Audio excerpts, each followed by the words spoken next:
Hi friends, welcome to Narayana channel. ఈరోజైతే మనం చూస్తున్న చెట్టు పేరేంటో తెలుసు కదా. ఇది అందరికీ తెలిసిన మొక్కే, మునగాకండి, మునక్కాయ చెట్టు. ఇదైతే నాకు చాలా ఇష్టం. నేను డైలీ ఈ ఆకుని యూజ్ చేస్తూ ఉంటాను.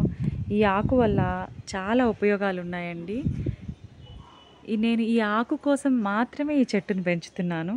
అందరూ జనరల్గా కాయల కోసం పెంచితే నేనైతే మునగాకు కోసమే ఈ చెట్టును పెంచుతున్నాను. ఇది సరిగా కాయలు కూడా కాయదు, బట్ దీని ఆకు చాలా మన హెల్త్కి ప్రయోజనం చేస్తుందండి. ఇది రోగనిరోధక శక్తిని పెంచుతుంది, మలబద్ధకాన్ని తగ్గిస్తుంది, చక్కెర స్థాయిలను నియంత్రిస్తుంది, శరీరంలో వ్యర్థాలను తొలగిస్తుంది, అలసటకు గురి కాకుండా చేస్తుంది. మనకి కాల్షియము, ఐరన్, బాగా రక్తహీనతో బాధపడే వాళ్ళకి ఈ ఆకైతే చాలా బాగా పనిచేస్తుందండి. అలాగే ఇమ్యూనిటీ పవర్ని కూడా పెంచుతుంది, బీపీ, షుగర్ని కూడా కంట్రోల్ చేస్తుంది. ఈ ఆకైతే మనం కూరలా అయినా వాడుకోవచ్చు, లేదా ఈ ఆకుని మనము ఎలా అయినా వాడుకోవచ్చు అండి. పొడిగా అయినా చేసుకోవచ్చు.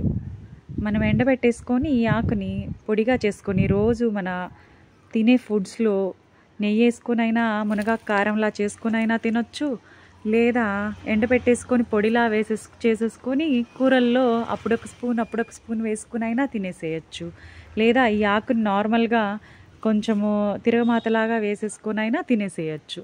చాలా బాగుంటుందండి. హెల్త్కి అయితే చాలా ప్రయోజనాలు ఉన్నాయి. అన్ని ఆకుకూరల్లో లభించే విటమిన్స్ అన్నీ ఇందులో లభిస్తాయి. విటమిన్ ఏ, సి అన్నీ సమృద్ధిగా ఉంటాయి. అందరూ ఖచ్చితంగా ట్రై చేయండి, తినండి. సబ్స్క్రైబ్ చేయండి, లైక్ చేయండి, షేర్ చేయండి మరిన్ని వీడియోస్ కోసం. Thank you.